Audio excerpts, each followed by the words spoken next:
All right, everybody. This is going to be a lot of fun. Back to Fun Football Podcast. And for the last time in a while, because of all these memes out, I liked it better. I got a new logo. The last one, this one actually looks like me. So we're going to keep it. It's right here. But off of that, I got my good friend Med. We are going to talk the Super Bowl and some of these NFL awards. We were just talking Oh, yeah. behind the scenes about one of them. That's going to be pretty funny. But we're going to try to give you guys our best breakdown of the Super Bowl in about an hour and have a blast. Hit some NFL awards, talk our teams a little bit. But I am Isaac with Fun Football Podcast, and he's got a new name. His name is Med, but he's wearing Same a name. pretty cool shirt. What's that shirt? Tell everybody about it. Oh, this is Nerdcadia. I am going to be doing a show hopefully in the next month. We've been spitballing some ideas and everything right now. First show is going to actually be WTF weird games you can buy right now that you can find like on Steam and PS5. But of course, I also know a lot of football knowledge, and you will be seeing me next season here with Isaac on Isaac and Fun Football Podcast. When we will do better with whatever time we pick of sticking to it. We were both working on stuff behind the scenes, and I sent it late. So Yeah, yeah, don't worry, people. I chewed them out a little bit for it. So yeah, that's me too. And then we were working on stuff, so yeah, it was we could have started 5 minutes ago. But all right, so everybody, we're gonna have some fun. I'm gonna spread this a little bit. Med, yeah. uh, tell me just generally, not you know what? You want to go into Nerdcadia really quick, and then we'll hit the Super Bowl. You I want to mean, talk we about can. Nerdcadia?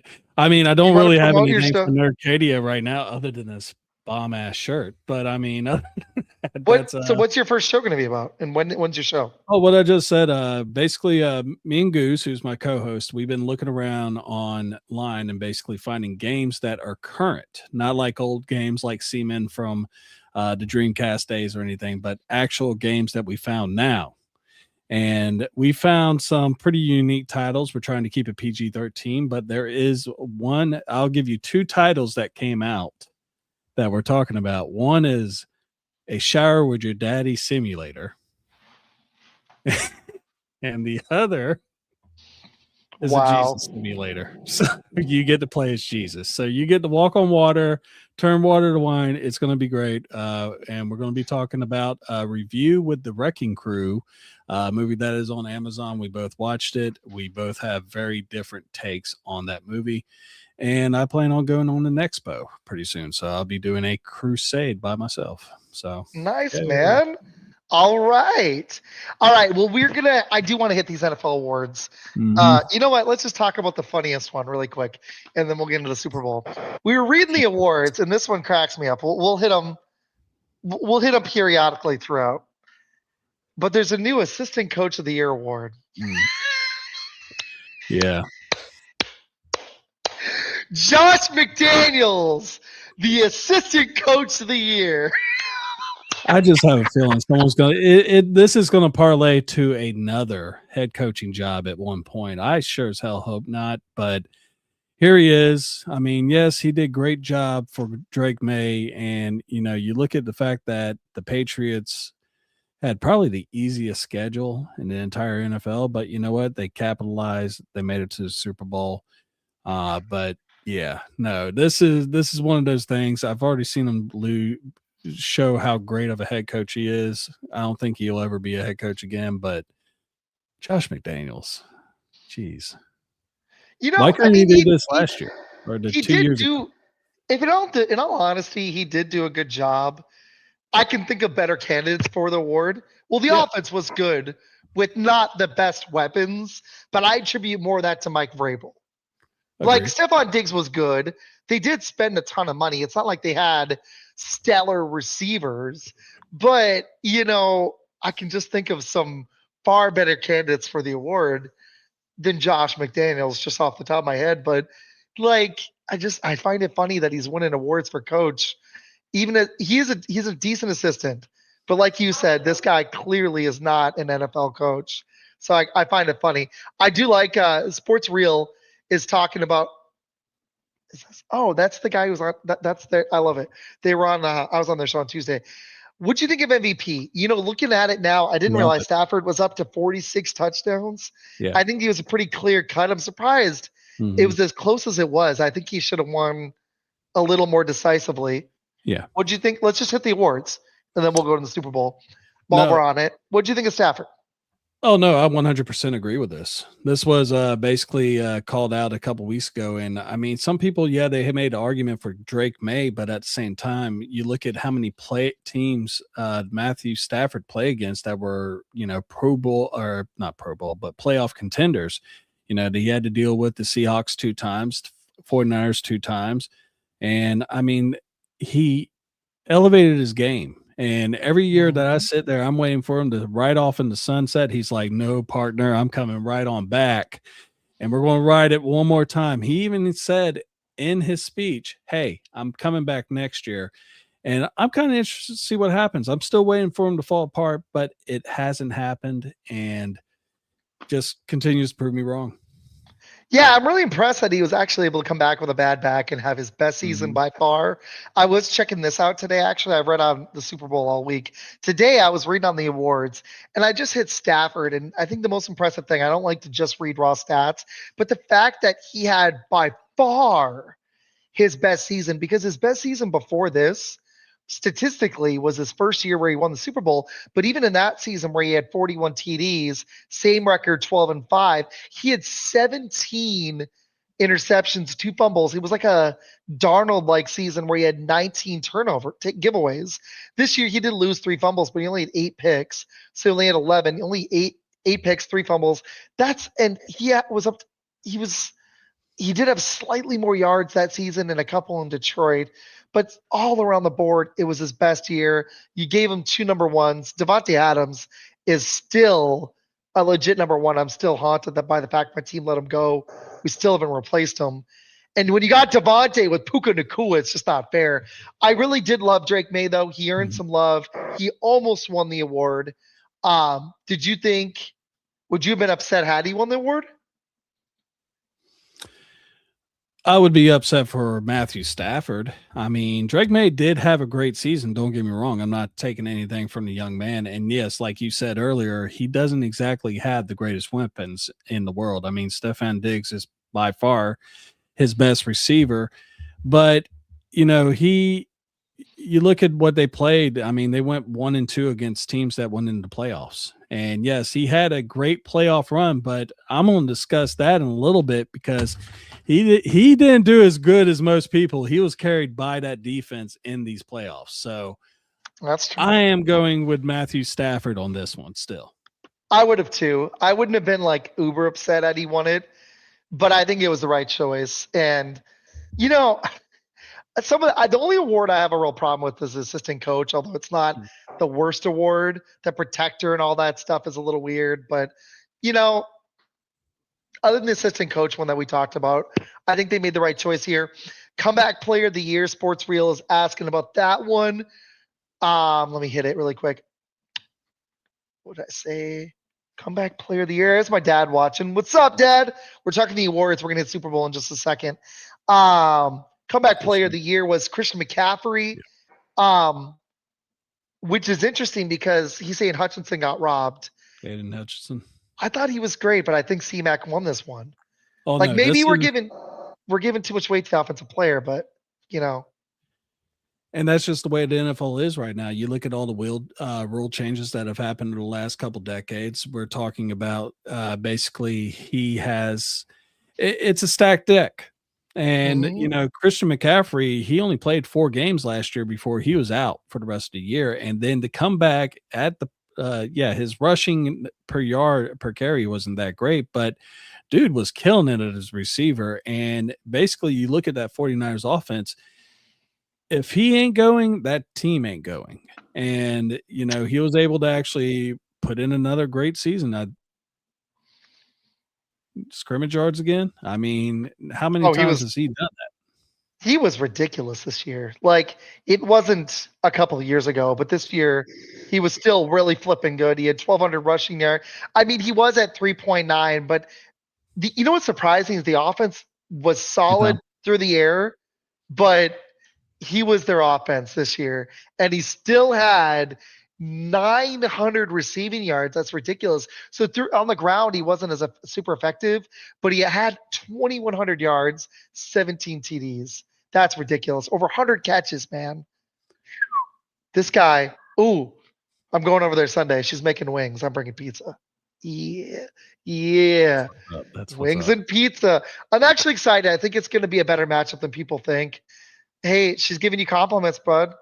Thank you. He is I'm married. trying. You're married too. I gotta ask, do you like this? My buddy who has more facial hair, he's like, I don't know. He's like, I wouldn't shave it. I'm like, you're just being. He's like, not super bushy, but his wife loves the beard, and I'm like, you're just being a facial hair snob It's because good I can't beers. grow it in as much. But I'm like, I think it's better than nothing. So I don't know. It doesn't get super. We'll see how it looks in a month, but yeah, Oh well, I do this is have like a this week. one quick video to play real quick. Just Oh God. Oh, Touchdown! 14-3. Let's go. Touchdown, Are the Bears gonna win? Nah. Packers looking good. We're Bears. looking good. Let's keep it up. Let's keep it up. Light it up. Light it up. Come on, boys. Bears on. Touchdown! Janae, you need to stop telling me he looks good after he plays that crap. so Dad, we're booking the flight. We were supposed to hop on. We were going to book the flight after this. Well, I'm going to fly out to Phoenix. That's a game we play. Janae, I need actually, I a know the mean game. comment now. That is a fun game. Oh, there we go. There it is. Was it nice when y'all sent it? I was like, we should have sent it when it was 21-3. It would have looked even worse. A little bit better, yeah. Oh God. But getting back on this, Jackson Smith and Jimba. Love how you just threw that in there. You suck. Go ahead, hit the JSN. I was gonna say this dude definitely deserved this. I mean, he was just killing it all season, and he proved it in the NFC Championship game. The Rams just didn't have any answers for him, and kudos to Sam Darnold. We both thought that he was just going to fall flat on his face for Seattle. We actually joked a lot about the fact that Seattle's just giving them a bag. You know what I mean? And that's what I thought. It's just crazy that last year with how Sam Darnold's season ended, how it actually progressed this season as far as his career goes. And I mean, he's going to still be there for another 2 years or 3 years after this. So, I mean, definitely well deserved. Jackson Smith Najimba. I really wish that the MVP was not a quarterback award. If that was the case, JSN definitely would have probably had his say in this, or even Christian McCaffrey, who I thought should have won it last year. I agree. We love you. I agree. We that was karma for us, I guess. I'm never gonna have faith in Matt LaFleur until they win a Super Bowl. I'm done. We did think, we both thought that Sam Darnold was gonna fall flat in his face. We're gonna hit the Super Bowl in just a minute, but yeah, I'm really impressed with this. JSN, I totally thought earned it. I honestly, they need to get right with this MVP award, because in the NBA, it's not just a single position award. It's not like a big man wins it every time, or a guard. We need to be, that's one area the NBA does have the NFL beat. I get that the quarterback is the most important position, and it's more than being a point guard in the NBA. I understand that. And they're the most important position, but I really wish we'd open up to other positions and actually have them have a chance. Of all the problems the NFL has, this isn't that huge, really. But it'd be nice if we could fix this.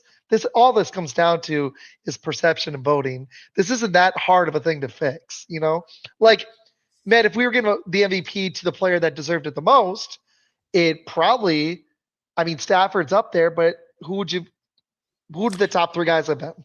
Well, in my opinion, Stafford did earn it. I mean, this year I will actually say that a quarterback did earn it, but you got other names like we said, JSN. You can probably talk about, I guess you could say Drake May, but that is also another quarterback. But what about some of the guys that they throw to, James like Cook. JSN? You got, James Cook was awesome for Buffalo. He earned it more than led Josh Allen did. Led the NFL in rushing. Miles Garrett. In fact, I mean, the last guy that did not get that was not a quarterback to win the award was Adrian Peterson way back in 2012. They could do this. This would be kind of fun. What if they had like, I know it'd be so easy, but they could have like the pass. They could like separate the like passing, rushing, receiving, and give awards for those, and then do MVP. That they just do offensive player of the year, but I bet they're going to head that direction where they have like They quarterback of the need year, to. running back of the year, receiver of the year. They could have every position group if they wanted. Then a quarterback would, win an award, but the MVP's got to be open to more positions because when you've guys like Myles Garrett breaking records, I know people say somebody else is going to do it. Well, it took over 20 years, so let's give the guy some due. He should have gotten some MVP votes. JSN Mhm. should have too. He was on pace to break the receiving record, and Sam Darnold wouldn't have been Sam Darnold without JSN this year. Very true. And there's some other positions. I mean, honestly, like there were some other guys that were freaking fantastic this year. But I do agree. I think Stafford earned it this year. I really did. Let's hit the other ones really quick. So we already talked about Stafford won it. We hit Myles Garrett, 23 sacks. Earned it. Earned it. Awesome. I don't want to hear about anybody else. Yeah. For me, Same that's shit, but you know what? He got it. Yep. Oh my gosh. If he could get off that team. Ted McMillan won Offensive Rookie of the Year. For me, I thought he earned it. 1,000 yards, 7 TDs, led all receiving yards. I can't think. Genty was up and down. I can't think of a running back or a tight end. That was more, No. We didn't have a Brock Bowers this year, so I thought that was pretty easy.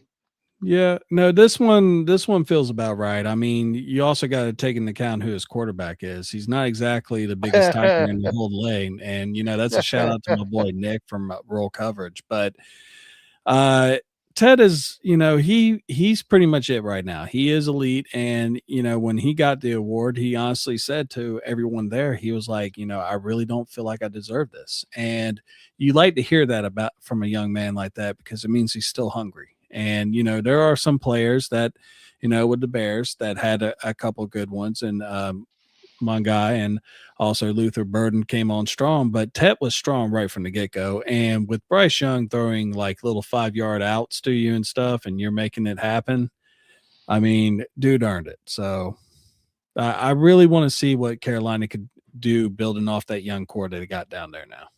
Me too. I'm curious what they're gonna do. I still don't think Bryce Young's it, but at least you've got some support around him now. Like who was the other receiver? Ibuka No, Buka was good. No, next to Tet in Carolina. in Carolina, Cronker. That's it. Thank you. Hey, Pitch Grid's watching. Thanks, man. Appreciate you. All right, let's keep going with these awards really quick. Your boy won Protector of the Year. Any thoughts on that? I mean, I think some of the from what I'm actually looking at right now, dude, I mean, I'm glad that Joe Toney got some recognition, and yeah, he's a Bear and all that, but dude, I'm looking at it right now. You got like 3 awards for rookies, and which one are you really going to do? But Protector of the Year, yeah, I guess it's nice, but it feels like Assistant Coach of the Year, if you know what I mean. It kind of does. It kind of does. It really does. It's okay. It is what it is. He likes Creed Humphrey, but he's happy for Joe. I like it. I think it makes sense. Y'all needed something for the season you guys had. It's like you got to throw the Bears offense a bone because they were really good. Coach of the Year. This is a good one. I thought it should be Vrabel. There was several worthy candidates here, but to go to the Super Bowl, I know he got lucky with he got lucky with the whole Denver thing and the teams they went up against. CJ Stroud decided my team isn't going to win today because I'm going to throw 4 picks and a half. So we're going to discuss that later. Let me hold my. I don't want to do hot take city here, and I know that's an actual count. I don't want to just drop hot takes, but the Texans should be really thinking about CJ Stroud as their future because he's been horrific at times, especially in the playoffs the last couple of years. So I know, they're going to have to make a decision soon, and teams tend to give quarterbacks extensions all the time. but that's a really bad look to have that lethal of a defense and be the sole reason your team lost. He was this one time he was the sole reason his team lost. We hit it both at the same time. She's a Michigan fan, y'all. Oh yeah, I mean, Yeah, but yeah, no, it's. I mean their defense is awesome, man. He's letting that team down. The coach is good. The Mhm. offense has got issues. It's not just him, but he's seriously regressing. Yeah, the voting was close. Let's say And- what quick thoughts on CJ Stroud? On CJ Stroud, he Yeah. bombed. And I mean, a lot of people were really high on him after his rookie year. I mean, yes, he had an amazing rookie year, but I feel like that was his peak so far. And, ever since then, it's been a slow slope back down. And everyone's figuring out how to play him. And you put pressure on him, he throws 4 interceptions and fumbles the ball. So, I mean, but we'll get more into that a little bit later. I'm ready to basically tell everyone why I don't think Drake May should have even been considered for the MVP. Yeah, let's hit the rest of the awards later. Let's do this. Okay. What are your thoughts, sir? What you got? On what? Drake May. Oh, no. I mean, these playoffs definitely prove that he is not an MVP caliber player yet. I mean, yes, he went up against 3 top 5 defenses, but you really be honest, it was the defense that actually carried the Patriots to where they're at right now, and they lucked out with the fact that Bo Nix was hurt. So, and he was outplayed by the backup. You look at his stats for the actual playoffs, he is, let me look. I have Not very good. Yeah, no, he went 45 of 79, which is 57%, and he has 5 touchdowns with 5 turnovers. You tell me, is that an MVP caliber performance in the playoffs? Fuck no. Sorry. But it's just, I don't get it. Yes, he was killing it during the regular season, but he played only 2 teams that made the playoffs, the Steelers and the Bills. Yes, he that defense carried them. They should not have won the second game. CJ Stroud won that game for him. If anything, New England should sit there, go down to Houston, shake his hand, and say, thank you, CJ Stroud, for handing us this game. So pretty much. I mean, but the one thing is he hasn't made any crucial mistakes that's lost his team a game. He hasn't pulled the CJ Stroud, and he's only in his second year, so there is that. Nick made a good point. He's just beat up on bad teams. However, I'd like to see more than just a game manager, but he is just in his second year. He's still gotten to a Super Bowl. You got to give him props. And unlike CJ Stroud, he knew the moment and he didn't make the mistakes that killed his team. CJ Stroud could have played like Drake May, and we might be talking about the Texans here today. We probably would be with that defense. I think they could have gone up to Denver and won had he not tossed the game. And to be honest with you, I know May has more support with his coaching and with the infrastructure on him on offense, but I still don't feel like there's enough excuses for Stroud to be this bad. But pivoting to May, I'm at least impressed that he didn't do anything to lose the games. I'd like to see more, though. And I got to tell you, in 2 days, we're going to have to see more, or they're going to get smoked by Seattle. He's going to have to play better. There's only one advantage, I think, that this is going to be that, and I agree with that. Yes, he does. It's a Josh McDaniels offense. Yes, he's a great offensive coordinator. But did you realize that there are 4 coaches that are on the in New England staff that have head coach experience? Oh, They got Thomas Brown. They got Ben McAdoo. You see, this is the thing, people, is if I get a chance to actually research shit, I'm going to fucking bring bombs. I love it. So it's, I really look into I this. love when you've got time. I overloaded this week with the Magic stuff. Next season, I won't probably run a Magic club. It's fun, but I'll just play with my buddy. I will be honest, Pitch. Yes, he did what he could to win, but he threw 85 yards. Yeah, that's so bad. And he ran for 67. That's 153 yards altogether. You're not going to do it against this defense that's in Seattle.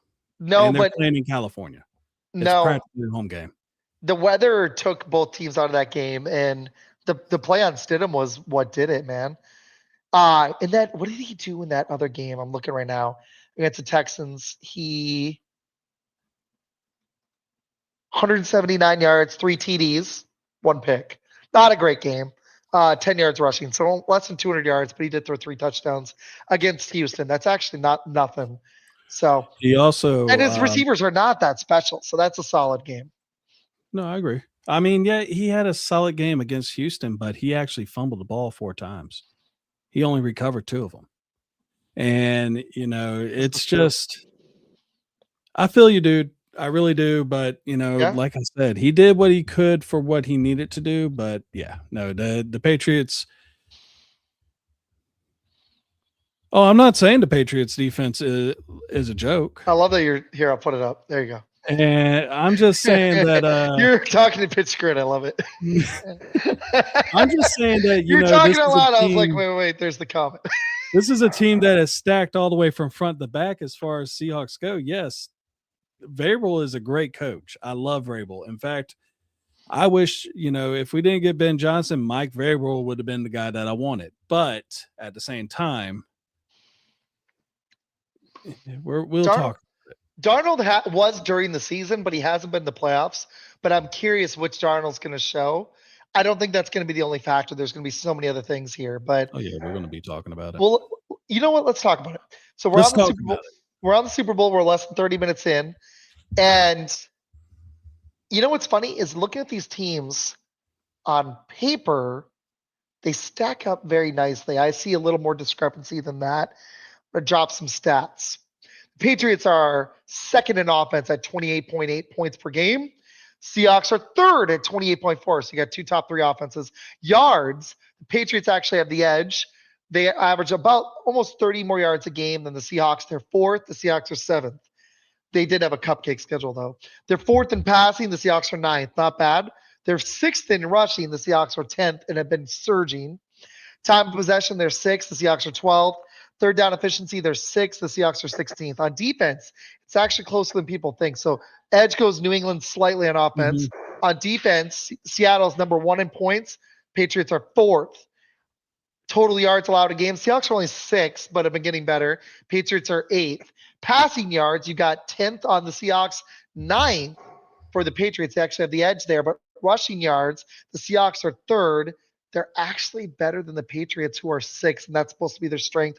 And the Seahawks get more pressure. They had 12 more sacks this year. They're 8th, and they get more interceptions, where the Patriots struggle with sacks and interceptions. That's just raw stats. We both know New England had a much easier schedule outside of the Buffalo games. They did play well against Houston. You got to give them props. That's not nothing. That Texans D, in my opinion, was the best defense in the league this year. Not Seattle. They were great at home. People want to say Legion of Boom, but the Rams actually got theirs against them. I see a very good team overall. I don't see Legion of Boom defense. I see a very good defense. I don't see Legion of Boom. They beat up a bad San Fran team that just had lost too much and was done. The Rams got theirs all 3 times against them. I do think you can get points on this team, but the only way I see it for New England, I think they got to be able to run the ball on Seattle.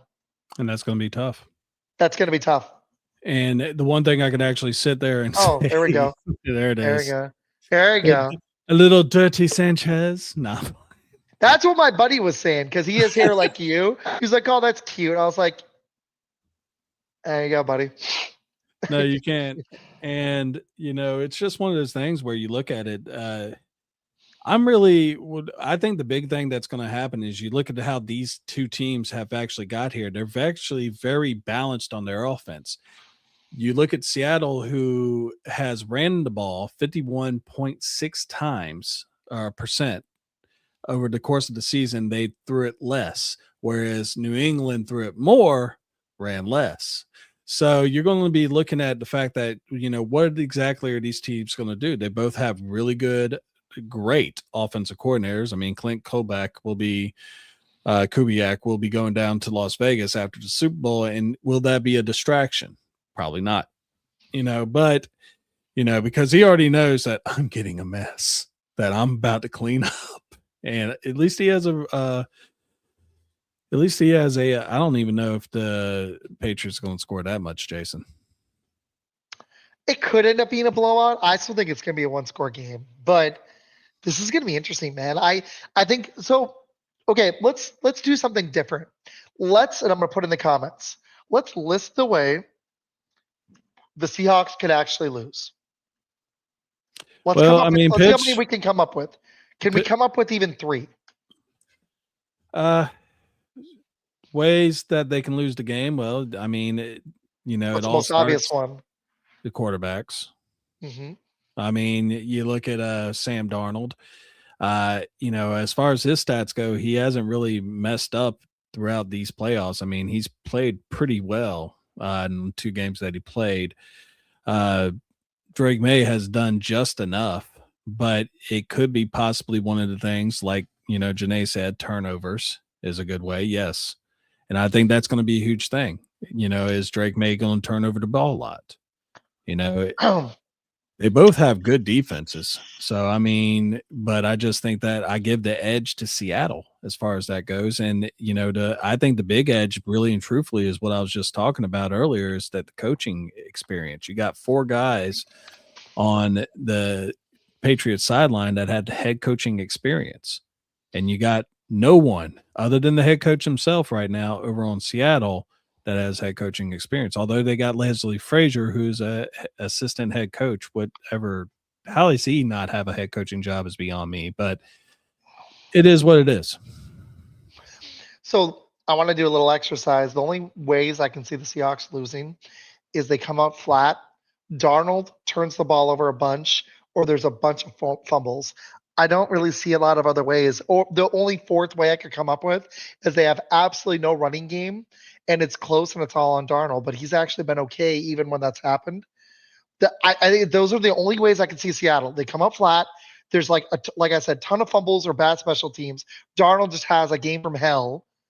Or Kenneth Walker, and because there's no Charbonnet, can't get going, and it's all on Darnold. But the Patriots, I feel like there's more ways for them to lose. May doesn't have a great game.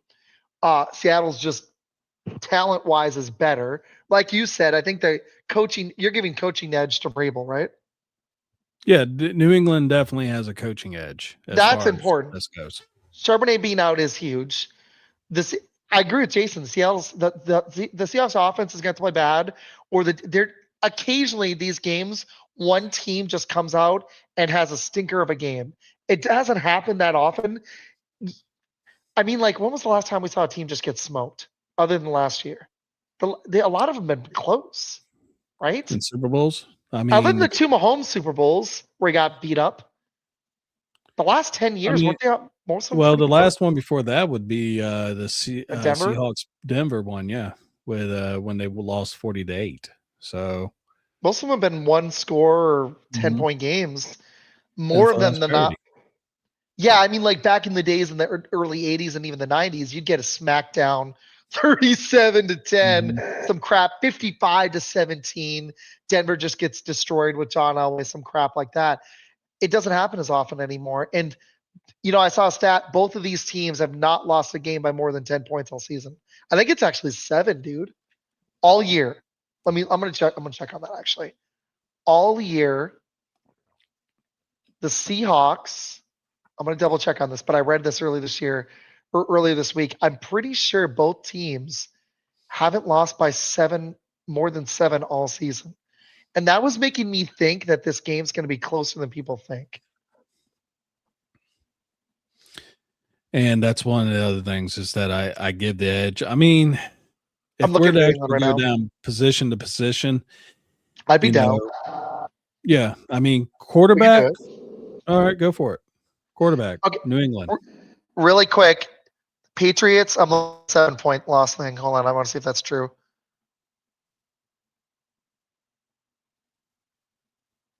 Yeah. No, they didn't. All year. Seahawks, I'm pretty sure they didn't either. So neither team has lost by – I'm going to double check on Seattle, but I don't believe either team. Seattle's worst loss, I think it was 5 actually all season. And then Seattle – so both teams just don't get beat up. That's pretty impressive. I'm looking at Seattle right now. Oh, New England for like the last decade have been getting mostly defensive Yeah. players on their team.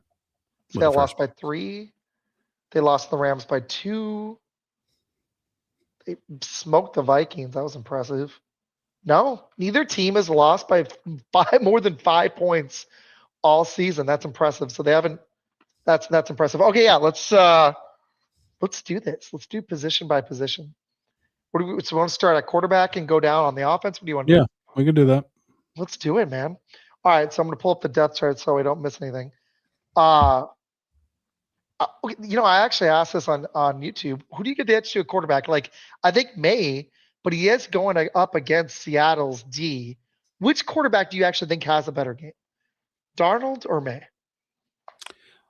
There's okay. Drake That's an May is interesting way the to ask better it, right? quarterback, but I'm gonna say that Sam Darnold has the better game. I agree entirely. I think that's exact because I'm picking Seattle as well. I'm not. This is a different Pats team. It's not like I'm rooting against Brady. This is Mhm. actually kind of a fun Pats team. I love Travion Henderson. I like Drake May. I really like Vrabel as a coach. So it's kind of weird because like they were gone for a minute, and this is kind of a fun new Pats team. So I'm kind of enjoying it. But I would agree with you. I think like May is going to have to play better than Darnold for them to have a chance, and he's got a lot more stacked against him. I'm going with Darnold as well, but that is key because if Darnold has 2 or 3 giveaways, that could sway the game. Okay, now running back Stevenson and then Travion Henderson, or hold on, I'm pulling it up. Who's Kenneth that Walker backup? the third. And Halani because Charbonnet is out. I think I go New England there. I would go New England on that one. And New England's run D is better than Seattle's, so I feel like New England's got the edge there, right? Hey, buddy, your I Chiefs didn't even make the playoffs. We told you. We told you. And they didn't make it. We told you. Watch out for the division. So, just saying. Just saying. All right. He's gonna be mad. So we both went New England at running back, right? Love the sound effects, bud. yeah, thank you. Producer. Um, if Charbonnet was in, would you give the edge to Seattle? Let's just Yes. I would too. Yes. I mean, you're Walker's looking good. at 1,700 yards. The one thing about it is, we could talk about stats and how they're sometimes deceptive and everything like that. But there was only 1,000-yard player of anything outside of Drake May, and that was Stephon Diggs, and he barely got it with 1,013 yards for the season. As far as rushing goes, I think Travion Henderson had maybe close to 900. I'm not 100% sure, but he did show some flashes that made him a very sought after second round pick. But no, as between just those two and Kenneth Walker, because I don't think the other guy will be getting many handoffs, I'm going to lean a little bit towards New England with that one. I like it.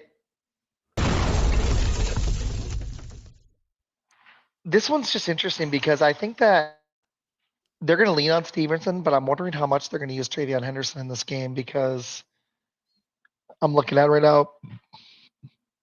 Walker for 72.5 rushing yards. That's a prop bet.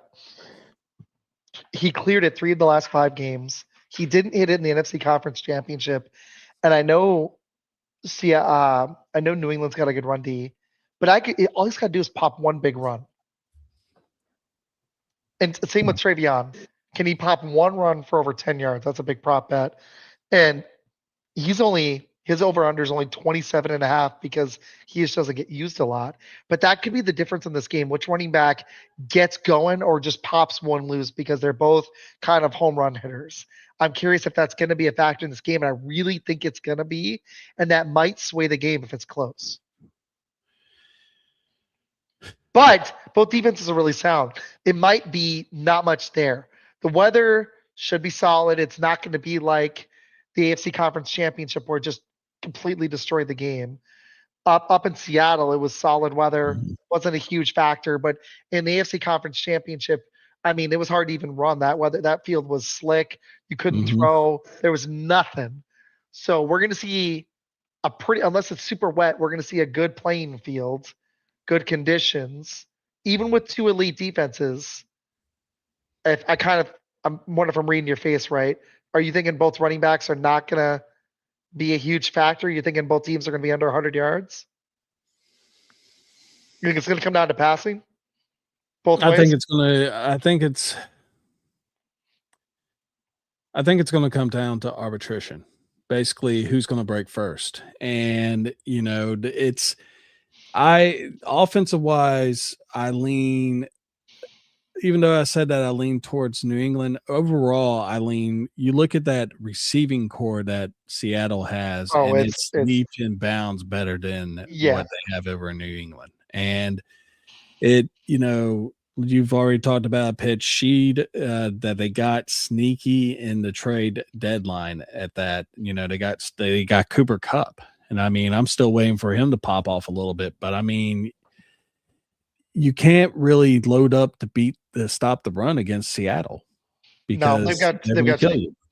they've got And JSN and Shaheed. It's not fair. And then Cup can do just enough damage at times. It's just not. He wasn't great this year, but he's still there. He's not a complete shell, and he had almost 600 yards this year. Mhm. He's still present, so you have to worry about him on third downs a little bit. But you got 2 home run hitters in JSN and Shaheed.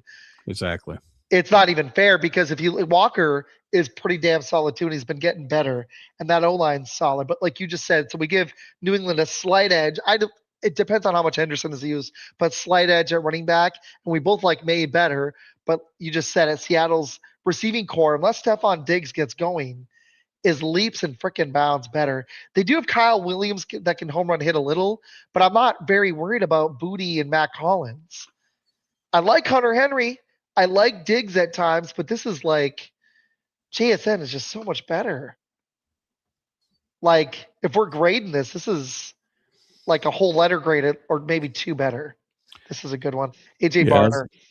I I was like going to that. say, yeah, no, AJ Barner is definitely another part of that receiving core that we're talking about. And, you know,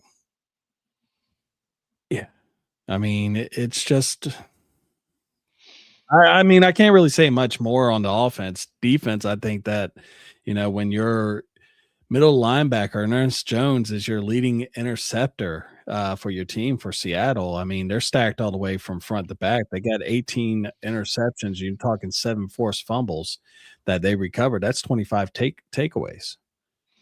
It is. I think that if I look when I was looking at New England's, yes, they had more sacks than did you know that Drake May is also the most sacked player this year? No. No, Yes. really? 47 in the regular season, and he got sacked 5 times in each game in the playoffs. Wow. And so he got sacked 15 times in the playoffs, and this is with an offensive line that is supposed to be one of their strengths for New England.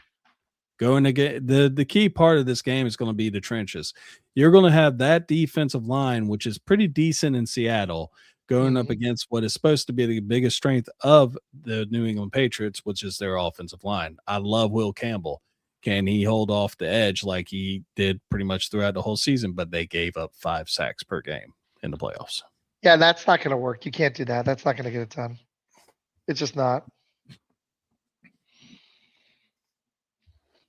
It's not going to. It's just, you have to hold up.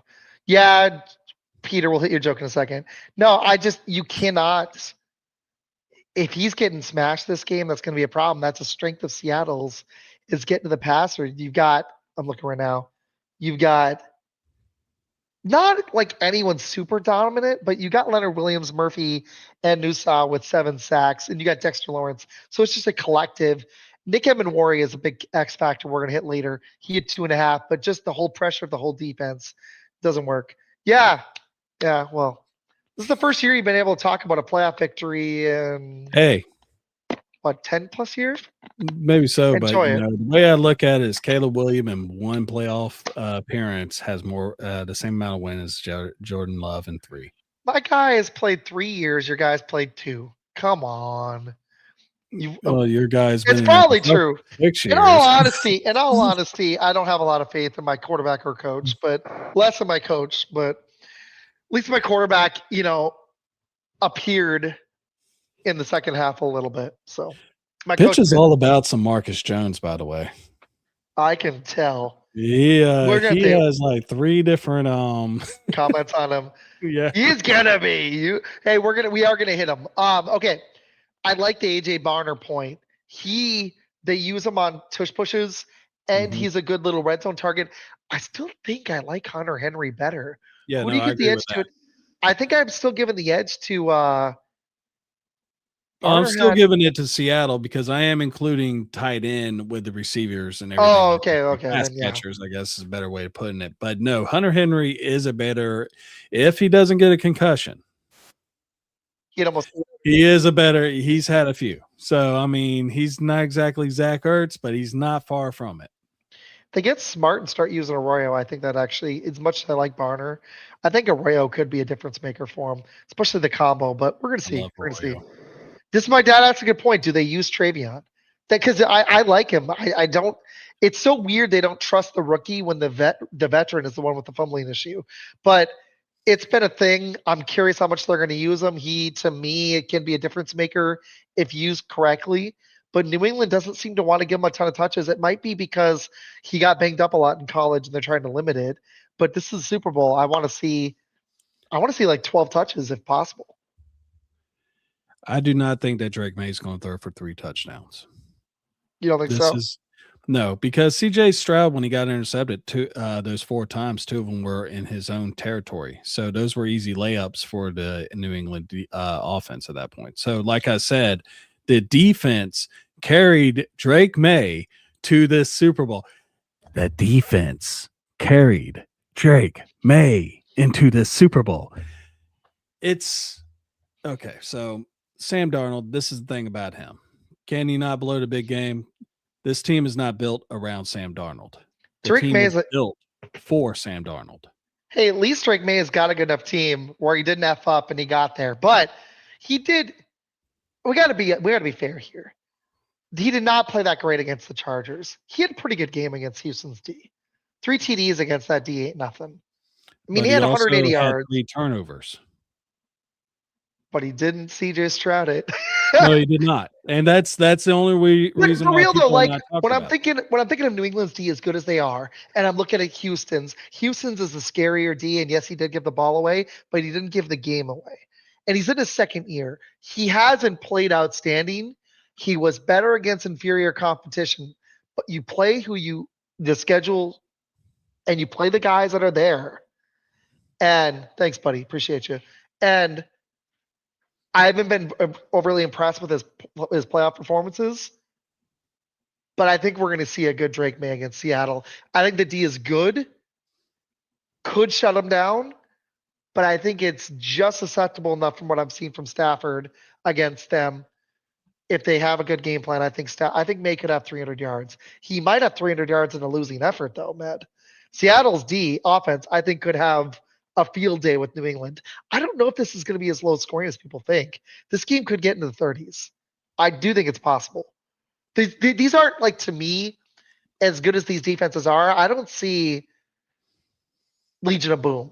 I don't see 2000 Ravens. I don't even see this year's Texans. That was the defense. Mm-hmm. I've seen flashes from both of them, especially New England's run D and Seattle at home, but they're not at home. I still think this But they're could not get. far. That's true. It's in San Fran. They like to play there. That's Yes, good. they No, do. that's true. That's true. What is the weather in the game, really quick, before we hit defenses? So far, it looks like it's going to be a good day. Let's check it out. So weather report for the Super Bowl. 30-40% chance of rain. Light scattered showers. Low 60s, 50s. That's as long as it doesn't get super wet, that's not a big deal. So yeah, it was the closest MVP vote in a long time. I'm really surprised when a guy throws 46 TDs that it's the closest MVP vote in a long time. That's a little crazy to me. It really is. But all right, offensive line. I think we already said it. I think Seattle's got the edge, which is so surprising because if you'd asked me this 4 months ago, I would have thought New England in the landslide. But like I would have thought Seattle had the problem. Thank you, bud. Appreciate you, man. You rock, dude. Probably not in the NBA tonight, but soon. He enjoyed the NBA discussion last week, but I plan to do more of that this year, actually. Um, appreciate you, man. Justin, you need to come on here one time. We need to If have you, a Lions fan on here. yeah, if you want to hop on for next 30 minutes, just shoot me a message on Facebook. Honestly, I'm down, seriously. But yeah, we need to do it soon, if not tonight. Um, would you have guessed that this offensive line, that was the surprising thing for Seattle? I think, Matt, I think one of the reasons we both thought they were going to fail is that offensive line Seattle had been below average since that last Super Bowl run and right after Mhm. when they traded their center away for Jimmy Graham and they Mhm. just started getting away from the offensive line and Marshawn Lynch. This is the first year they've had a good offensive line in a long time. And look where they're at and good coaching. And then they, were able to support Darnold. Um, how impressed are you with the turnaround? Like, I gotta eat my crow here. Like, Darnold played. I gotta say it, man. He played right with Stafford in that conference championship. I was so impressed that he went. They just were going blow for blow. Mhm. I didn't think he had that in him. He doesn't play. No, They're not here. It's the Rams. no, I think one of the things, like I kind of said earlier, you look at the team and how it was built up and everything. We knew the defense has been pretty solid for the past couple seasons. It's just that they haven't had the offense to really match it. Now they do. And it ain't the fact that the quarterback, as far as the Seattle offense is going, is not the centerpiece. He is just a piece. He is basically the dude that has been driving a Ford Pinto for the past 3 seasons now. He got a little bit of a Ferrari last year, but then he went over to Seattle. He has the keys to a Lambo. And, you got all the weapons that they need. They put more weapons on him whenever the trade deadline came with Sheed getting put in. You got, of course, JSN, like we talked about, offensive player of the year, Jackson Smith Najimba. And you look at, they brought in legend Cooper Kupp. I mean, the team is stacked to the Mhm. point where it is not all on Sam Darnold like it was last year when he was in Minnesota. So, Which is insane because Minnesota had a hell of a good D last year. I seriously think if you get a QB up in there, Aaron Jones is starting to slow down a little bit. You still got Jones and Mason, and you got all the receivers. You still have Hawkinson. That team, that's the one sport I don't watch a lot of, but I actually want to start talking more UFC. They've got with Paramount Plus, they're gonna have fights almost like 2 or 3 times a month. I'm probably gonna be watching oh, it. that's crazy.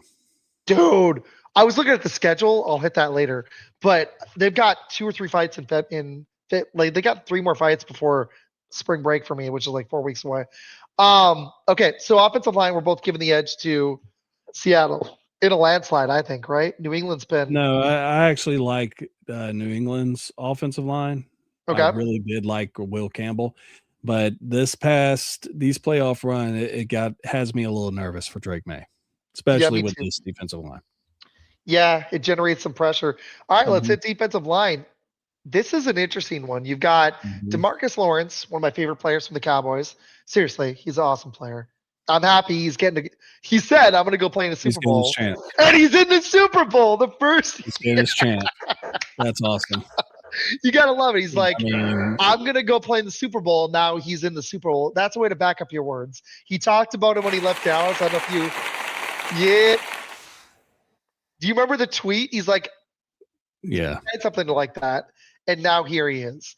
But you've got not only do you have him, you've got Byron Murphy, who we both like that pick. You got Leonard Williams, genius, and you got Derek Hall for Seattle. New England's front, you got Milton Williams. Gotta love that.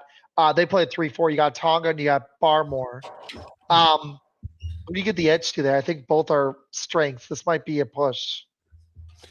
And they both played a 3-4 actually. Oh But yeah, you're right. Do they? I am Yeah, actually Seattle's 4-3. Weird. They must flip a lot. I they feel like I probably see it. I feel because like I see a when I was 2-5 looking at it, it nickel. said 3-4. So, but Yeah. I mean, they're on the West Coast, so we don't really get to watch it much on the East Coast. But yeah, no, to me, the defensive line, you got Milton Williams, who did a phenomenal job. He got his bag last year after The Philadelphia Eagles made that Super Bowl run. He was by far the most impressive defensive lineman on that team. And, New England made so many good moves in the free agency. I mean, they brought a lot of guys. Spillane from Las Vegas, great middle linebacker. They got Van Noy, I think, again. So I mean, they got what they need, but I mean, it's all. I'm still gonna like from top to from front to back. Close. It's close. It's extremely close, but I say the front seven. That's including the linebackers. I'm giving the edge to Seattle. I was slightly giving the edge overall, even though I like Seattle's receivers and their own line a little better. I think I'd overall follow the stats and just slightly give New England an edge on offense. But I do think Seattle gets the edge on defense. I just think overall talent. I just think it's close. Don't get me wrong. Like literally, like if this game plays out the way I think it is, I do think it could be a close game. But I'm with you. Like I like the linebackers. You got Ernest Jones, who we've heard a lot about tonight. You got Newsome. I can't say his name right. Why am I seeing a 4-3? That's so weird. You got Drake Thomas, but then you got Witherspoon. We both like Nick Emenwari. He's awesome. Julian Love, Kobe Bryant, Josh Joby. If Emenwari is a huge X factor, though. He needs to be healthy. He is, God, I'm so mad my team didn't draft this guy. He's so good. They need him out there. He is, a lot of teams should have drafted him. He's got to be healthy. New England's team. When I was on there, so. Yeah. You got Harold Landry, Spillane, love Spillane, Ellis, Chasen, love this team. We now got Carlton Davis, genius move. Marcus Jones, who we've heard about. Christian Gonzalez, he's been a rock star. Craig Woodson, Jalen Hawkins, a lot of studs on both teams, and they're used very well. But I'm with you. I think it's like A- to an A for Seattle and like a B+ ish for New England, somewhere in there. So, who'd you give the edge overall on offense to? Are you going Seattle or New England overall? Seattle. Okay, I'm going New England. Defense, we both are going. You're going Seattle, right? Seattle. Let's talk special teams. Got Myers at kicker, Dixon, Shaheed as the returner for Seattle, which is the difference maker. I don't care about long snapper. And then on the other side, you got Marcus Jones, punt returner, Kyle Williams as the kick returner, Borgales, and Behringer. Not that special teams is a weakness for New England, but I'm kind of leaning Seattle here. Seattle definitely I has. like Shaheed. Yeah, I was going to say Shaheed. I mean, Marcus Jones, great returner as well, but the names are on Seattle's side. I like Andreas Bolaragas was he was the kicker I kept drafting during all of our mock drafts. So to see him here is pretty much validation. Hey Jamie, how you doing? You rock. Thank you. She's out with friends. We're doing Spaces tomorrow night. I'm going to hit that really quick. Tomorrow night, I've got 2 shows. Foxborough Fellas is coming on. We're going to keep going for a little bit. 6 p.m. Eastern, but then me and Jamie are doing Spaces on Twitter at 9, talking And Super I'm Bowl. supposed to be joining for you on that too. Yeah, let's join in. So come join us on Twitter. I'll be I'm going to post the links on YouTube too. Make it fun. So, okay, sorry. Special teams. My bad.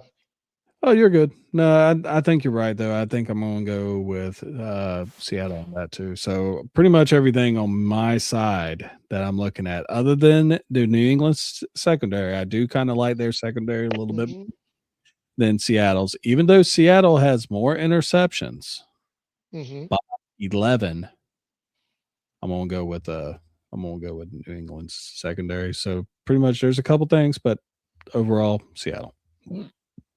What about coaching? We talked about it earlier. New England. I mean, you can't replace. You can't hide the fact that 4 former head coaches are on that staff. I agree. And Vrabel's been doing a killer job. So is McDonald, though. We got to give him props, man. This is to take this Seattle team that neither of you like. I almost wasn't even sure if they're going to make the playoffs. I like their draft, but what they've pulled off this year. The Rams are a joke. They had to go through a legit team to get there. And San Fran honestly was good all year. They made them look stupid. But I know they lost Kittle, but they had lost Kittle before, and they just steamrolled them. That was a demolition. Makes you more impressed the Rams even showed up in Seattle. That was the best home field in the NFL this year. All right, man. Well, we're at an hour, and I don't want to take your whole night because we've got shows tomorrow. What's your score prediction, bud? Damn, you put me on the spot quick. I can go first if you want. You want me to go? Yeah, go for it. Let me hear what I'm gonna stick with 31. I'm gonna go 31-27. I think the line is. I was thinking 31-24. Dog, I'll let you out in a minute. It'll be okay. Jeez. She just wants to jump on me. Seattle is a 4.5-point favorite, so that would actually be under. So I'm gonna go 31-27. Dad's going New England. Pitch Grid's going Seattle. I believe we had some scores. And earlier. you've been talking about New England the whole show. And you slide that. He likes to stick to the AFC. Jason's going Seattle 38-28. Yeah. That's a good score. I like that one. All right, bud. I'm gonna go Seattle 31-17. I don't think it's gonna be that close of a game. Interesting. I will go ahead. I could see it. I could see it. I really could. I'm going to sack up and say I think Seattle's going to take them behind its tool shed. I don't think they're going to shut them out. I don't think they're going to do anything like that, but I don't think that New England's going to score 20 points. And I think that I think Seattle, y'all go ahead and say, man, you didn't know shit. You don't know ball. Pixie. That's fine. That's fine. I'll take it. All right, the dog's gonna. I'm not ending the show because the dog. I do need to hang out there because I was out late last night, but we're gonna go for a few more minutes. All right, I could see it. Okay, I wanted to save this for the end, but I'm hoping maybe 10 more minutes. Give me some of your favorite Super Bowl memories. Oh God, I got some, and they're not Packers ones. Although I loved watching Rodgers. That was a fun Super Bowl, and the Favre one, the John Elway one. I mean, even though I hated it, but now in retrospect, I love my aunt and the run by Elway at that age to get his first damn ring. The helicopter was awesome. Yeah. But I remember the 95 Super Bowl for some reason. That one was really big. Like that's that Cowboy Steelers one. I don't know why that one sticks out. I think it's because Pittsburgh actually put up a fight early on for me as a kid. But one of my favorite ones was that Titans one where they were 1 yard shy. That was such a great, and that was the Music City Miracle. I know Sam hates it, but that was such a great game. I was so impressed with that one. People, we're going to hang out for a few more minutes. Drop your favorite Super Bowl memories. Let's have some fun here. I'm going to start doing a mailbag for the end of shows. Me and Metal talk about it. But I'm going to start dropping it, and I'll drop you guys' comments near the end of the show. Drop your favorite Super Bowl memories. My favorite Super Bowl memory all time would be the David Tyree helmet catch. Eli Manning, I mean, that was just amazing play from the drama of it. Just amazing. That'd be my favorite one. And then that was one of mine too. The helicopter is another one. I did, even though Favre was a Packer, when he ripped off his helmet after throwing a touchdown, you kind of already knew that the Packers were going to beat the Patriots, especially like that. Santonio Holmes toe tag swag in the back corner of the end zone. I mean, that Super Bowl between Pittsburgh and Arizona was amazing. You had Larry Fitzgerald. I wanted Kurt Warner and Fitz. I wanted Warner to get a second one and Fitz to get a Super Bowl though. I won money off that game, so I went with Pittsburgh. And Arizona was they weren't a complete team. They were lucky to make that run. They were a pretty good team though. So they had some weapons on offense, and they had just enough on defense. They were a little bit of a Cinderella story, but you catch a heater in the NFL. That's all you got to do, And then he disappeared. He went to the Raiders, and he disappeared. And Bolden got his Super Bowl going to, being Joe Flacco's money man. That he had to have him for that run. But that was a good one. That Seattle New England one with the Malcolm Butler was pretty good because it was a hella close game, and that decision is limped. Pete Carroll hasn't really lived it down. He hasn't made it back since. It followed him, and he hasn't made it back since. He's going to be a Hall of Fame coach. He won a Super Bowl, but he never replicated that success. And I mean, it's hard to. Um, the 28-3 one was pretty fun because you're sitting there and you're like, you're like, are they actually going to come back from 28-3? And then they effing did it. That one, and I'm not a New England fan, so that one was hard to watch, but it was so impressive to watch Brady do that. I was actually watching that with an Atlanta Falcons fan, and it was Oh God. the one time Oh, he God. actually invited me over to watch football because I'm an Alabama fan also, and he's a Georgia fan, and if you know, we don't really mix that well. So I was like, sure, yeah, I'll come over, and I was happy for him, dude. I was like, he's gonna win. You made the Super Bowl. You're won up the Super Bowl. 28-3. You got won it. this, It's like my dude. video. We won the game. Exactly. Except for it was a lot worse because like Oh, Kyle God. Shanahan he can't win the Super Bowl because he was the offensive coordinator for Atlanta at the time, and he just Mhm. quit running the ball. Yeah. But yeah, no, it's that I have not been to his house since to watch football. I don't know Are if you he the thinks bad I'm luck bad charm? luck. Are you or the what. bad juju? Is that what I you must are? have been. It's just unreal. But yeah, no, he That sucks. he hasn't buddy. invited Sorry. me since. He's like, Well, I got to be honest. I would get over that for you because you're that awesome. But that is a hard pill to swallow. Your team's never won a Super Bowl and you're up 28-3. I feel you, dude. It's been that type of week. That one's nuts. Do you remember your Bears Super Bowl? no. Because to be honest, other than my I was 2010 one, I barely remember the 90s one. So I it'd be remember nice. the night. I remember y'all's nice. The first Super Bowl where I actually have legit memories of is the San Francisco Denver Super Bowl 55-10. And the main reason why is I remember when Joe Montana just threw a deep ball to Jerry Rice, and I remember sitting there and I heard my dad say, "Oh, this game's over," just like that. And this was during the years when the NFC was dominating the AFC in the Super Bowl. And you know, it's like how some people talk about like the Pro Bowl was very next week or whatever, and they'll be like, yeah, well, the AFC won the Pro Bowl, and I was like, who cares about that? No. I didn't care about it then either. I liked So- watching the Last Dance because they're talking about Jordan had a bet on Denver to win against Green Bay because it was that same year they were going for their 6th ring. And they talk about it just for a second. They're like, what about this could be a change into the guard because the AFC finally beat the NFC. He's like, Phil Jackson's like, it could happen in the NBA too because he was trying to let his team know that they could actually lose. They got to take this seriously. He was so good. I love that he had the balls. I'm going to say Mhm. the word. I don't care.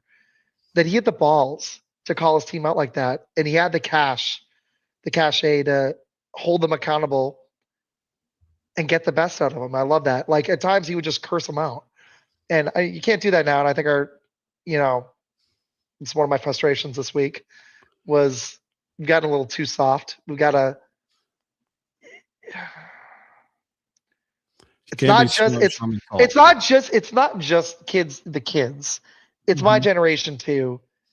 And I'm sorry, you're not entitled to anything. You have to work for it. It's really difficult at times. It gets frustrating. We both work 2+ jobs a lot, but you have to work for it. And that's what I appreciate about athletes and people that do work for it. And I loved that. But that one was kind of fun that it tied back to the NFL. But that John Elway one was pretty special. I love that. But I hope that we get some more like this year, some surprise years where teams that don't make the Super Bowl make it. Like hell, your Bears next year, or Stafford getting another run. That'd be a little surprising. Or That's like the in last thing you Denver. wanted to talk about too was like what do we want to see our teams do in the off season? Yeah, let's preview it. And John, if you hit some comments on the Chiefs, we'll hit them. I'm not going to talk Chiefs for too long, so I've got a time limit on Chiefs banter. Not to be a jerk, but I just hear so much about the Chiefs all the time.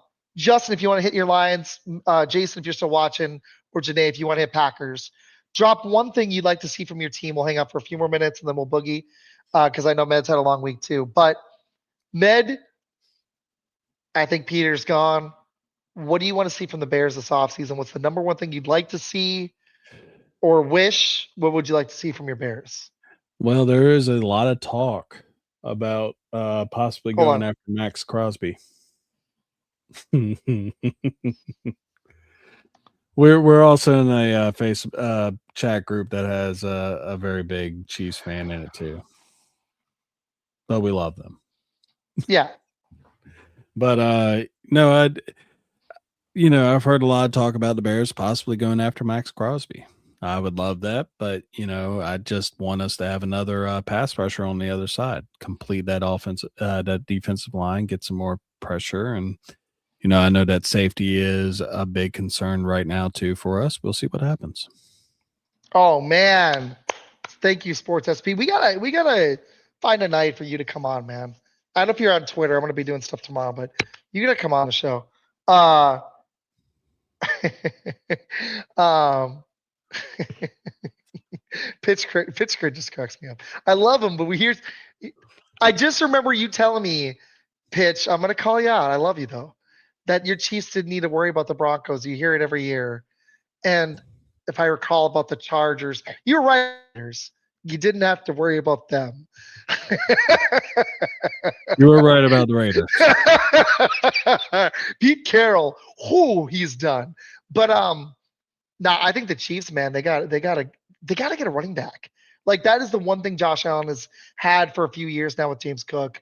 And I think the best thing you could do for Mahomes is either get him a bigger Get him receiver, an offensive line. get him a damn offensive line, and Get him start an getting a running game again.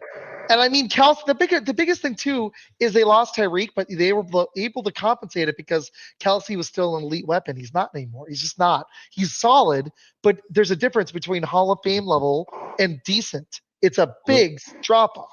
And I mean, you can say the same thing about steel and aluminum, but aluminum is a lot softer. And right now, Kelsey is kind of like aluminum. Exactly. Reynolds wrap. I'm loving this. Okay, the Packers, I think. Let's hit it really quick. Would you keep Watson or Dubs, or would you let them both go? Or keep both if you could at the right price? I'd be okay with letting Dubs go. How much are they talking for Dobbs? Yeah, here, let me hold on. What's the market? If he's asking for 15 plus, I'm not doing it. Dude, I'm just not. I'm not even giving Watson that. 12 to 16 mil a year. 4-year, 48. I would do that. But you got to be honest, I'd like to upgrade. He's solid. He's got a skill set that is useful, but he's never probably going to be a 1,000-yard receiver. Dude. Hold up. Here we go.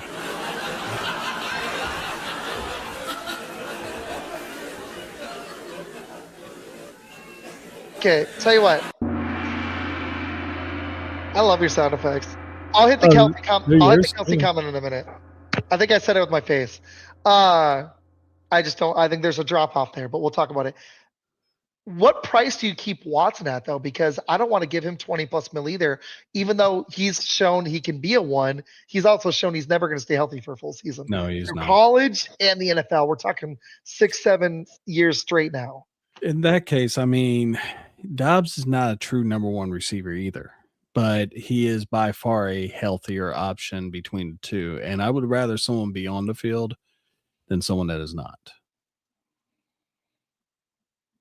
I agree. I actually wouldn't hate letting them both go, trading Gary, freeing up some money, and getting a little aggressive and trying to go get a receiver, developing Golden, developing Savion, bringing back Wicks, running that route, bringing back Jaden Reed. That actually might be good enough. What if Golden flashes? What if they, even though they don't have a number 1, what if they can pull off a trade and get a receiver or sign one? If they don't sign these guys, they can move money around. What would be the most you'd give Watson? I think I wouldn't go over 15.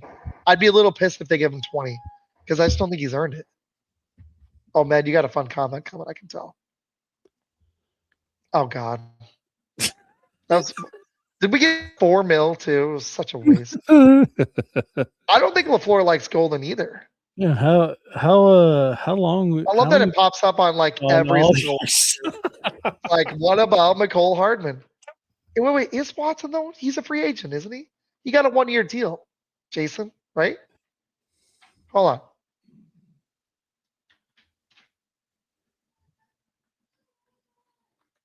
I thought he was done. Oh, I'm sorry. Watson is not a free agent. Oops, they got him for 1 more year. My Okay, bad. yeah. So Well, you in could that sign him, case, or you could let him go. I'm okay. well, with you it. got Quay Walker on the other side of the ball too, and he's been serviceable. Yeah. He's a Bear. He's a future Bear. It's coming. You want him? I want. Hey, I tell you what. We'll take DJ Moore. You guys take Dubs. Trade. No. Tradesies. Well, I Can think I'll take more. DJ Moore ain't going to be traded anywhere near the NFC North. If he gets traded, he's going in another conference. So This is the move I'd like. That's the aggressive move. Can you imagine? That would be. That would be. I don't think George Pickens is going to leave Dallas. I don't either. I don't think Dallas is going to let him go. He was too good. He looked better than Lamb this year. Now that was a contract year, and he's a What little happens when you have a quarterback. for real, dude. Dak is a good QB. I can admit it. He is. He's right. Micah Parsons is trying to recruit him. I don't know. I don't think it's going to happen. I don't think we've got the money. We're going to free up some money and stuff. But I got to be honest. Of all the three of the Romeo Dubs, Emmanuel Wilson, I want Quay Walker back, man. That's the guy I want back. No, Now, I'd go with that between those three. yeah, I would. Trying to think of who the other guy they have. Oh, they may let Rashawn Gary go, is the rumor. And I could see that because he's getting up there in age. Well, and he's just. Oh no, Malik Willis is the other one. I'm sorry. So they got Rasheed Walker. They'll probably let him go on the offensive line. Inagabre, they're going to figure out. They could place a tender on Wilson, which they probably will do. Quay Walker and then Malik Willis. They'll probably lose Malik Willis and lose Dubs, which I'm okay with. I can handle it. How about this chat? This is a good one. I like this. Let me What see. you got? What you got? I'm typing it. I'm typing. Heck yeah. You want to go to 1:30? Hour 30? Wrap? Yeah, we're good an hour 30 and then wrap. Okay. We're here for 12 more minutes. Math teacher for you. Boom.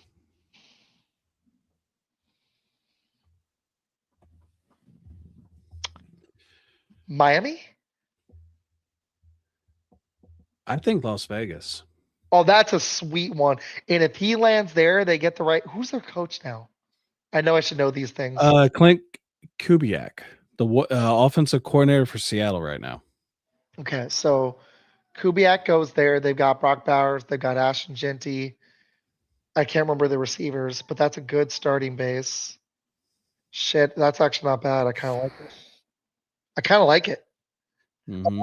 Situations, at least you got 2 building blocks. Even though they've been a mess, you got Max Crosby too. You got 3 building blocks to build around. I think Genty's good enough. Bowers is effing awesome. Crosby's great. You got to build the rest of the roster, but at least you got something. Miami, Tyreek Hill, back and all you got is Jalen. You got Jalen Waddle and a Kane, but that to me isn't as dangerous as Genty and Bowers. But you still got Devin A-Chain too. Yeah, but they need to hit the reset button down in Miami. They do. I kind of like the Raiders one. Is there anybody anywhere else? The Raiders need to release the reset button. They do. They've been holding that for years. Do you think what we saw was Malik Willis just meshing well with LaFleur, or do you think he could actually be a starter? The little flashes we've seen since Tennessee. I think if he had the right coach, which Clint Kubiak would be the right coach, that can actually groom him. I mean, I think that if he had the right coach to actually do it, I think he'd be fine. I don't know if he'd be a superstar, but he definitely would be an upgrade over anything that's in Las Vegas right now. So, but they're also saying that they're going to be getting KC. He's going to take over for Mahomes because he won't be ready. I love it. I could definitely see Atlanta though. I can see Atlanta. I think he's going to go somewhere he can actually start long term, and it won't be KC unless Mahomes is going to miss next year. And I think at most he misses 2 months, um, Micah Parsons.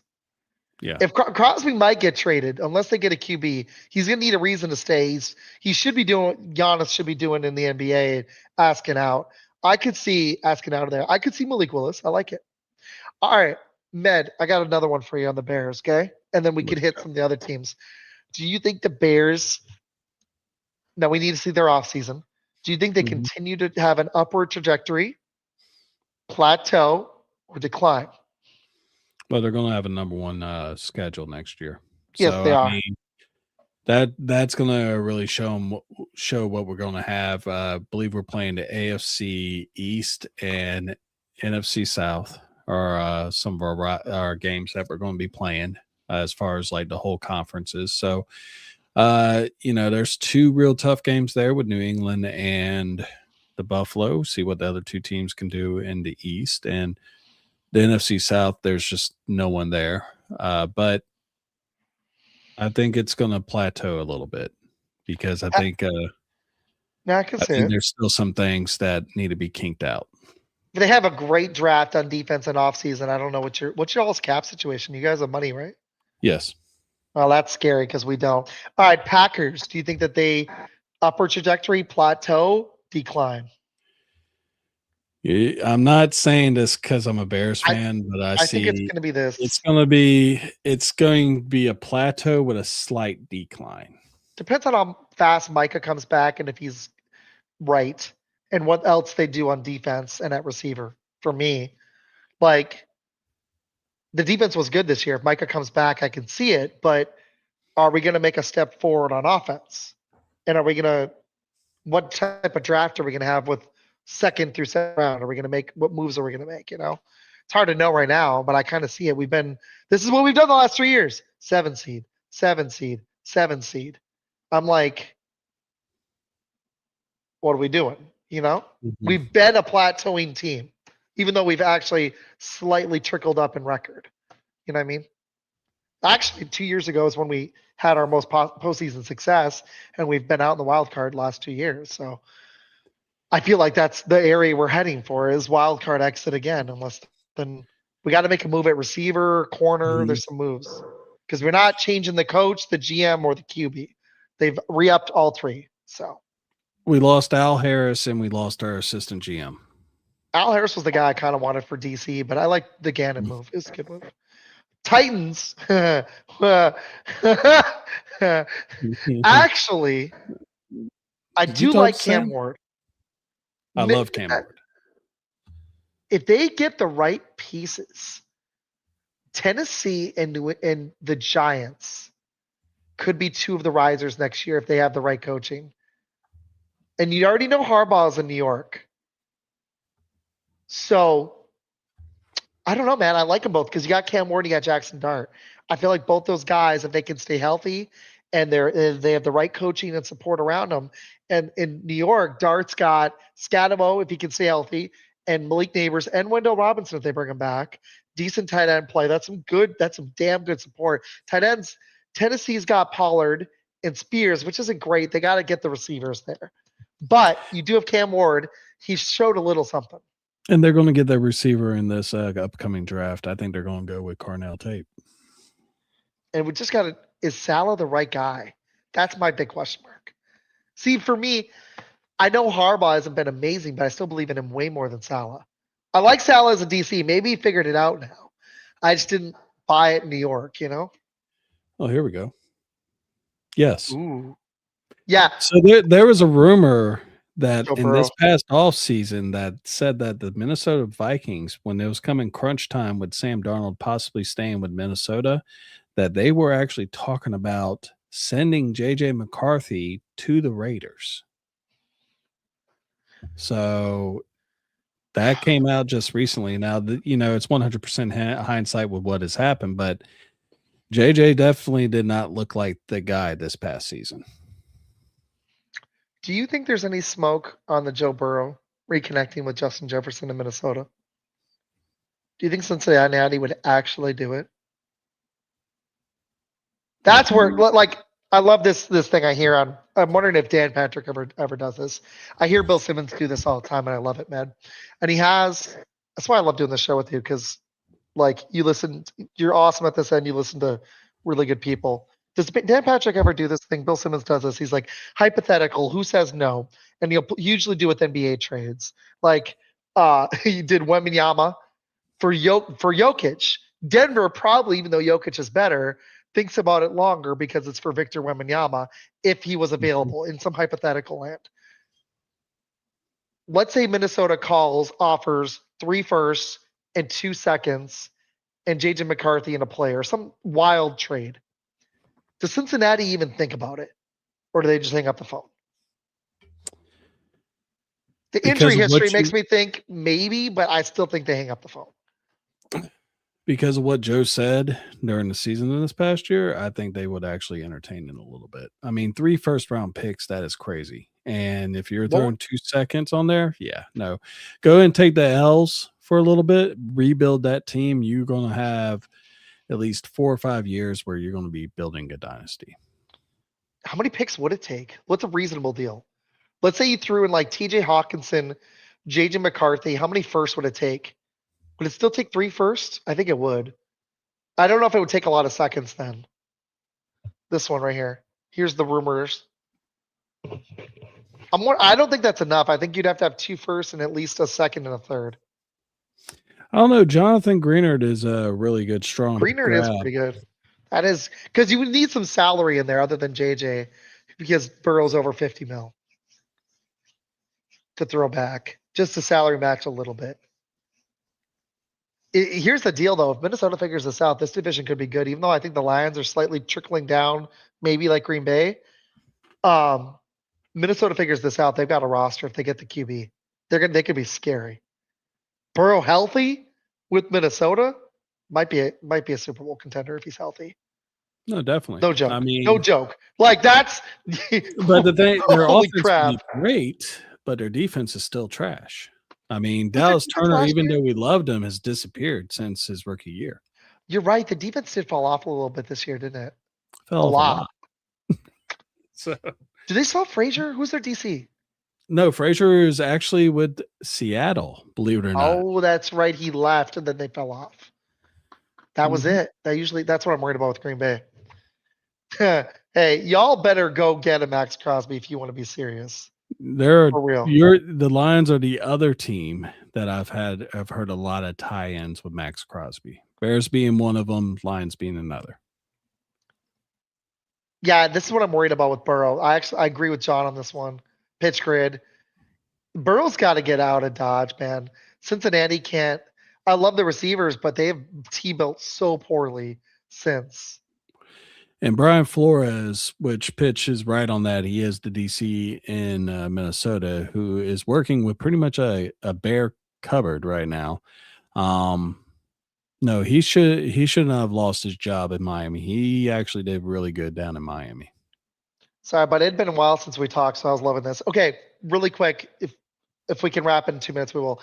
Is there any big players? We've already been on this track. Is there any really big players you want to see moved, like a Joe Burrow, like what are some of the other rumors? AJ Brown, like in a landing spot. Like I think New England needs a receiver. I'd love to see my team with one, but can you imagine New England with a receiver? Denver's got the money from Russell Wilson coming off the books. I hit a little bit of this with Nick last week, but I'm going to take a week or two and then we'll do the show with Nick, Mike Essen, and I'd like to do a free agency special. I was talking about trying to do with Jason and Rev Trev as well. We talked about one because I'll be in Arizona for a week during I don't know when free agency is, if it's that week or not.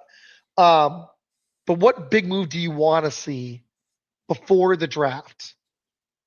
Or it could be a player traded. No, I'm not talking about the draft. I'm talking about what player do you want to see be moved by the night of the draft at the latest? It could be a free agency or it could be a trade. What are you hoping for? Doesn't have to be your team. No, I was going to say, give me a team. Just pick one out of the blue. Okay, let's do New England. Which receiver do you think they should go get?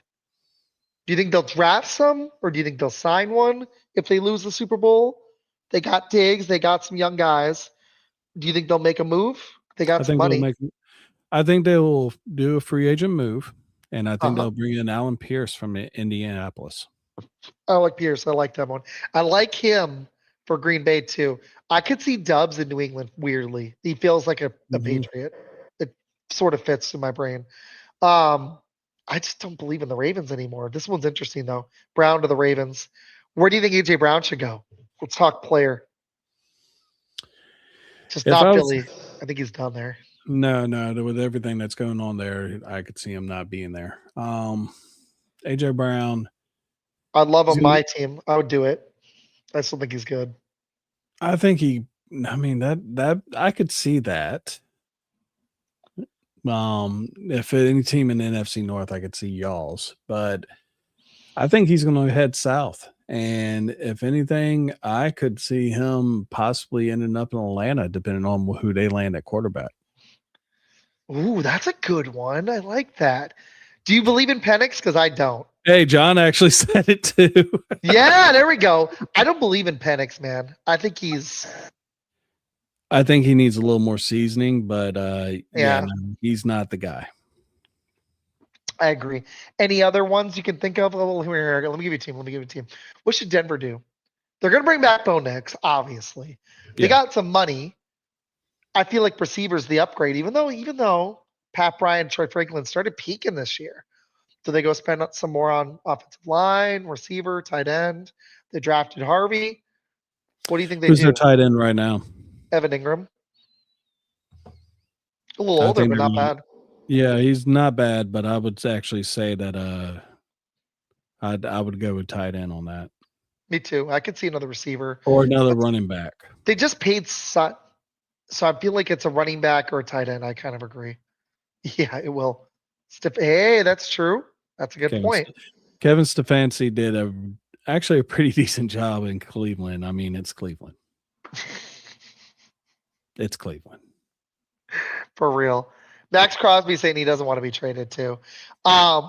My team, I would love if they get in the race for a receiver, but I don't know if they've got the capital. They've got second round picks and they're behind the curve money wise, but I think they could get aggressive.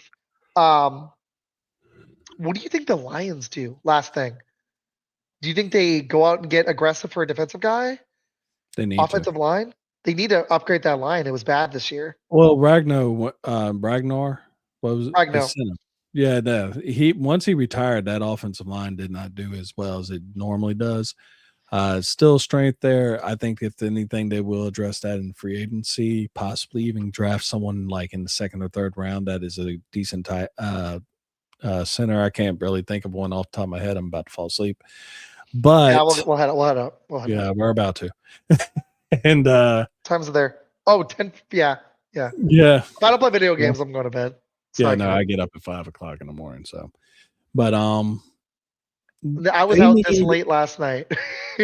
they really need to have someone that can play opposite of Aiden Hutchinson. I know that they said they got someone. They definitely do not have anyone. So No, I agree. I would say go ahead, kind of like the Bears, find another pass rusher. I agree. All right. Med's got Nerdcadia coming up. First show's in March, right? Yeah. Okay. His first show's in March. I'm going to take like a week off just next Friday, and then I'll bounce back very quickly. I'm just going to take one Friday off, give myself a little rest. I'll have a top 5 show for you guys this month, some free agency specials, some draft stuff. But tomorrow night, really quick, 6 p.m., Foxborough Fellas is coming on. He got a shout out on Bill Simmons podcast. And then tomorrow night, 9 p.m. Eastern, me and Jamie and Matt are going to do a Super Bowl 60 preview spaces. It's like a radio show on Twitter. Come join us. Sorry I was over an hour and a half, Med. Great show. Thank you, everybody in the comments. You guys rock. Please go subscribe. Check out Nerdcadia. Once it starts, I'll drop the links in the comments, but I'm going to wait for the show to I'll be promoting it soon. So, but anyways, guys, you guys rock. Thank you. This was a lot of fun.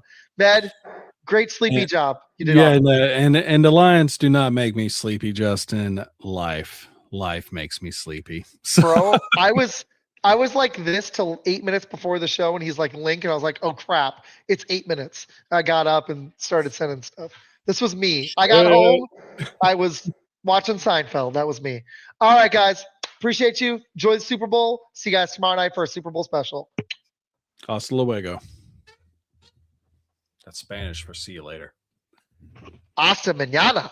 That means see you tomorrow. See you tomorrow. Yeah. Whoa!